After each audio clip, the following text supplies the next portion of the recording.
So, for the past year or two, I've really wanted to create this great story I had in my head. I'm really into it. It's a fantasy homage. So, what I did was I created this world very Dungeons and Dragons style. And I took the things that I really liked about science fiction and fantasy and pop culture and movies and TV shows. I'm really into stories and story structure. I wish I was a reader. I really do. But for some reason, reading words on a page, that puts me right to sleep.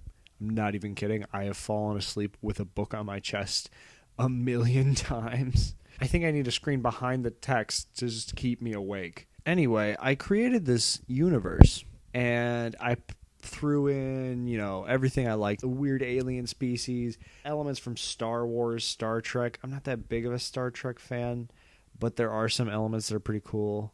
Doctor Who, again, same opinion as Star Trek. All the stuff you would basically consider a nerd on the internet to be into, I'm basically into it. Or at least I've heard of it and know enough of it to have a conversation with someone who's into something like that. So anyway, I'm going to be posting a video every weekday. Before I make my first episode, I figure I should probably give some backdrop on the world because it's a really weird world to just throw an audience into. So if you're going to watch these things, no matter what story you follow, there are 7 storylines that all kind of intermingle, but you can just watch one, and there will be one flowing arc between that thing.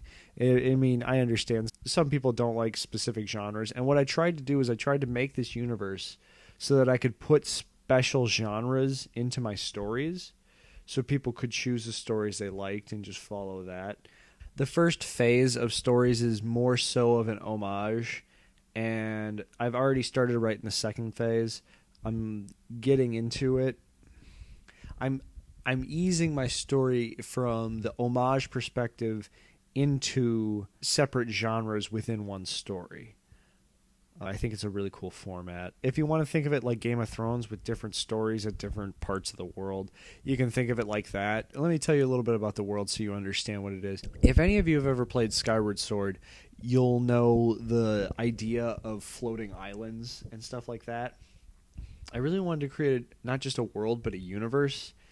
And the only way to do that is to incorporate space.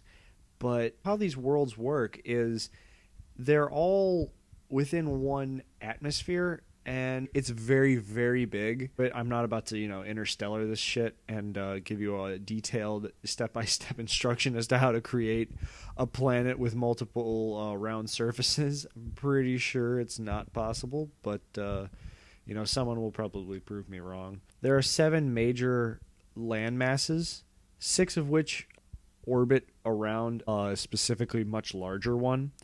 These include Havenstone, Golina, Dangortavia, Atman, Trebrinth, and the penal colony which everyone sends their convicted to Friesland.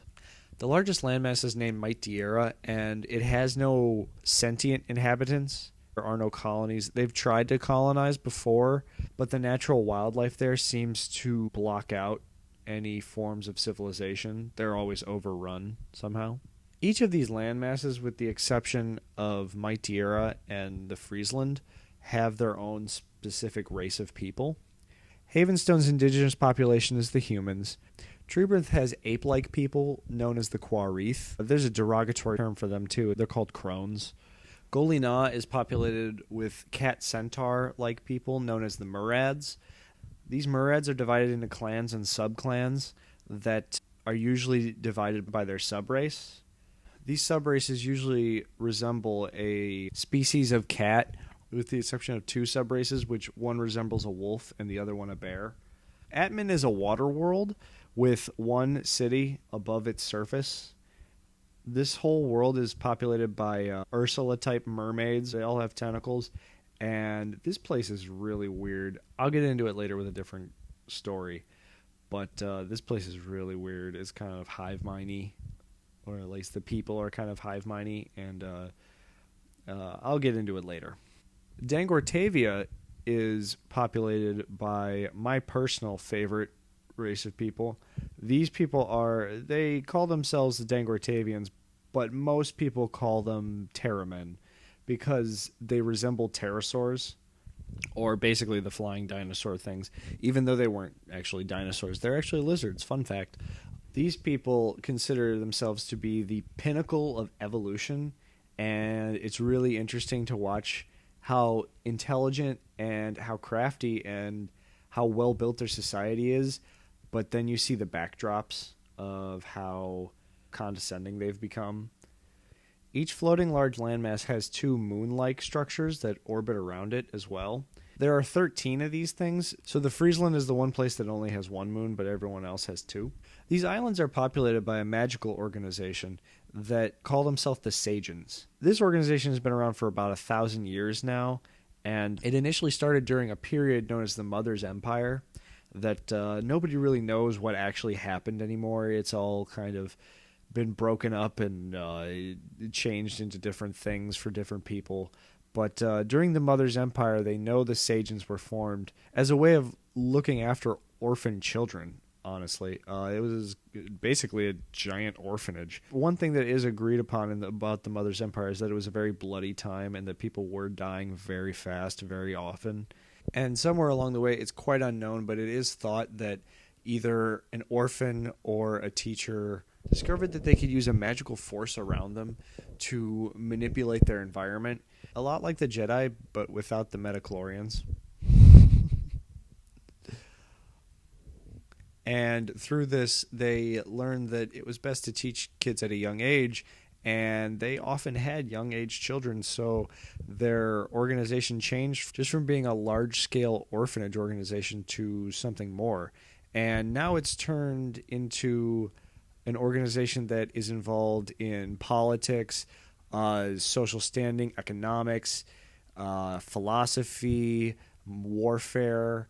It's a huge organization that uses its magical abilities to no end. At this point, they're like, if you want to compare them to the Jedi, they're kind of like that, except where the Jedi are good guys and the Sith are bad guys, these guys are kind of, at this point, they're kind of hit a gray area. And we'll get into what kind of gray stuff they do as the stories go along. But I think this is enough for you guys to jump in. I think you guys get the idea of it.